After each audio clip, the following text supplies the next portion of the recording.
भारत के गौरवशाली इतिहास को मैं आपको समझा रहा था और उसी इतिहास में मैं आपको चंद्रगुप्त मौर्य के बारे में जानकारी दे रहा था। इससे पहले मैं आपको ये बता चुका हूँ कि चंद्रगुप्त मौर्य ने पहले किस प्रदेश को जीता था, इस बारे में थोड़ा सा संशय है।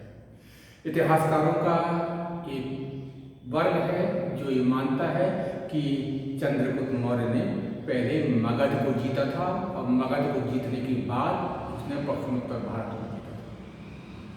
परंतु तार्किक दृष्टि से अगर हम देखें तो ऐसा प्रतीत होता है कि चंद्रगुप्त मौर्य ने पहले पश्चिमोत्तर भारत से विदेशी यूनानियों को भारत से निष्कासित करने के लिए वादी किया होगा और उन सीमा प्रांतों के ऊपर अपना कब्जा करने के बाद वहां की स्थानीय जातियों को अपने साथ लेके वहां की स्थानीय जातियों से सेना एकत्रित करके उसने मगध के ऊपर आक्रमण किया होगा। तो हम आज इस बात की चर्चा करेंगे कि चंद्रगुप्त मौर्य ने जिस प्रदेश को सबसे पहले जीता था उसका तरीका क्या था।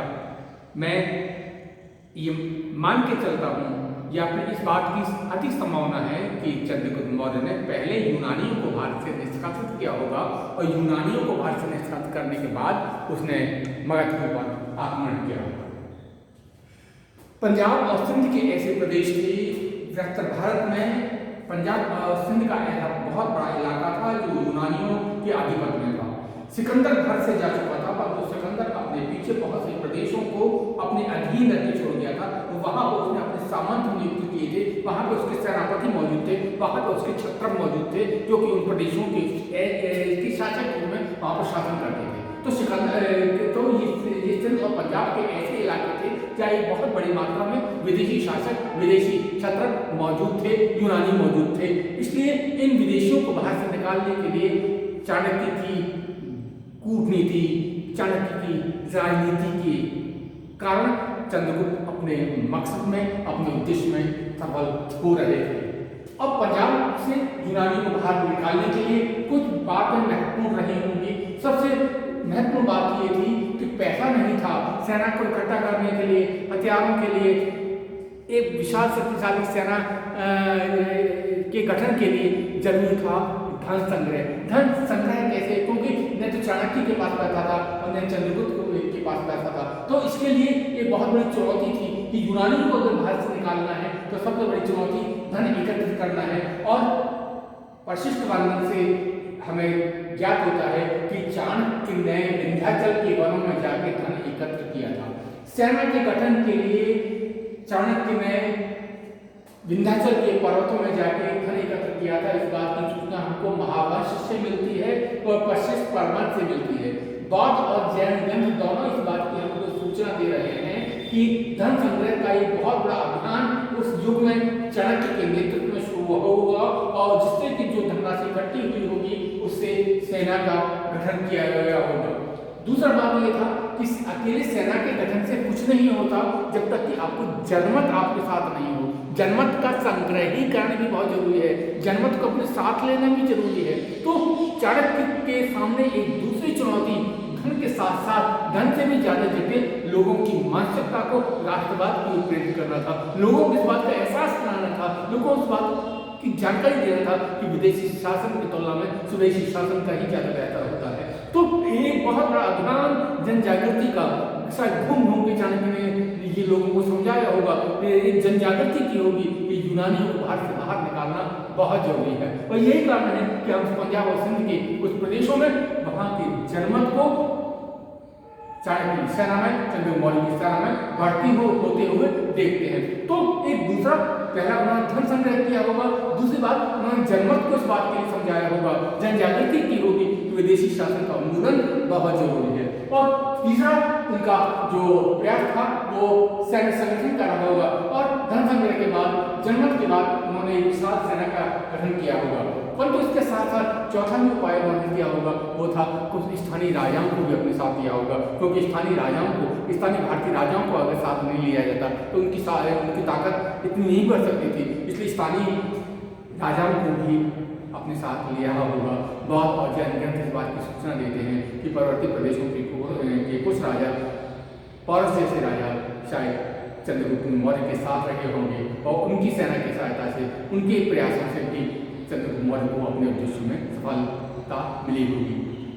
तो दोबारा मैं आपको बता दूं कि पंजाब को जीतने से पहले या फिर विदेशियों को बाहर से निकालने से पहले कुछ तैयारियों की आवश्यकता अवश्य पड़ी होगी। उन तैयारियों में बहुत जरूरी था धन संग्रह का काम, क्योंकि पैसा इकट्ठा किया होगा। विंध्याचल के जैन ग्रंथ हमको इस बात की सूचना देते हैं, बौद्ध ग्रंथ इस बात की सूचना देते हैं कि विंध्याचल के पर्वतों में जाकर धन एकत्र किया गया था, जनमत को जागृत किया होगा, सेना का पुनर्गठन किया गया होगा और राजाओं को भी अपने साथ लिया होगा। इतने प्रयासों के बाद जाके एक शक्तिशाली सेना का गठन चंद्रगुप्त के नेतृत्व में चाणक्य ने किया था।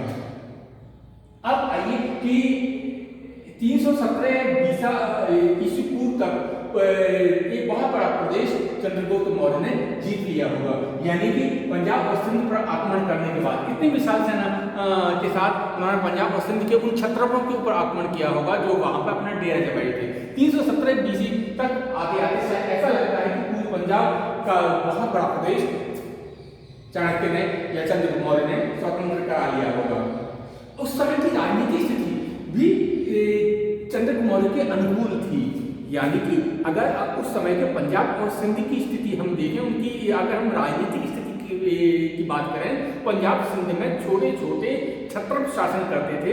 सिकंदर भारत से पलायन कर चुका था, परंतु अपने पीछे जिन सेनापतियों को वो छोड़ के गया था वो भारत के अंदर छोटे छोटे भागों में शासन करते थे और इन क्षत्रपों के खिलाफ, इन यूनानियों के खिलाफ, इन यूनानियों के खिलाफ चंद्रगुप्त मौर्य चाणक्य ने जनमत को जागृत किया होगा। तो इनके खिलाफ एक जो जनजागृति हुई होगी, जो जन विद्रोह हुआ होगा, उन विद्रोहों के कारण कई विदेशी क्षत्रप मारे गए होंगे और जब इस तरह का जो जन विद्रोह हुआ होगा उससे विदेशियों के पांव देश से उखड़े होंगे। तो पंजाब और सिंध का प्रदेश में एक विशाल सेना एकत्रित करके वहां के लोगों को जागृत करके पंजाब और सिंध के प्रदेशों में एक जन आंदोलन, एक स्वतंत्रता आंदोलन लोगों ने शुरू किया और एक बहुत बड़े प्रदेश पर से विदेशियों को बाहर निकालने में वो सफल हुए। और 325 ईस्वी पूर्व की एक बहुत महत्वपूर्ण घटना की ओर मैं आपका ध्यान दिलाना चाहूंगा। 325 ईस्वी पूर्व में ऊपरी सिंध के शक्तिशाली सेनापति या कहना चाहिए शक्तिशाली जो क्षत्रप था फिलिप की हत्या हो गई थी। इतने बड़े क्षत्रप की, इतने बड़े यूनानी सेनापति की हत्या होना कोई साधारण बात नहीं थी। लोगों के द्वारा हत्या होना कोई साधारण बात नहीं थी। फिलिप की हत्या भारतीय इतिहास की बहुत महत्वपूर्ण घटना थी। इससे इस बात की सूचना मिलती है कि यूनानी क्षत्रों में न केवल आपसी फूट थी बल्कि जन सहयोग भी उनको अब नहीं मिल रहा था। तो फिलिप की हत्या भारतीय इतिहास की बहुत महत्वपूर्ण घटना थी और इस घटना के बाद सिकंदर के द्वारा जो स्थापित जो ढांचा था, जिस तरह का राजतंत्र इसने स्थापित किया था, जिस तरह का प्रशासन तंत्र स्थापित इसने किया था, वो फिलिप की हत्या के बाद दहने लगा था। अब उस साम्राज्य को बचाने वाला कोई नहीं था, क्योंकि सिकंदर मौजूद नहीं था और सिकंदर के उत्तराधिकारियों में इतनी ताकत नहीं थी कि भारतीयों के उस स्वतंत्रता संग्राम को वो रोक सकें। और इसीलिए 325 में फिलिप की हत्या के बाद भारत का वो स्वतंत्रता संग्राम और तेज होता चला गया। जो यूनानी जो शासन था उसकी दीवारें ढहने लगी, अराजकता की स्थिति देश में पैदा हुई और उस अराजकता, उस अव्यवस्था का लाभ चंद्रगुप्त मौर्य और चाणक्य ने अवश्य उठाया होगा। और 317 ईस्वी पूर्व में अंतिम यूनानी सेनानायक जो था वो भारत छोड़ने के लिए बाध्य हो गया था। 317 ईस्वी पूर्व तक आखिरी जो यूनानी सेनापति था उसने भारत छोड़ दिया था। तो 317 ईस्वी पूर्व तक पंजाब और सिंध का एक बहुत बड़ा प्रदेश चंद्रगुप्त मौर्य के शासन में आ चुका था। और इस तरह यूनानियों को भारत से भगाने के बाद अब उस सेना का महत्वपूर्ण काम था कि वो मगध की ओर कूच करें। और इसके बाद के वीडियो में मैं आपको चंद्रगुप्त मौर्य की मगध विजय के बारे में जानकारी दूंगा।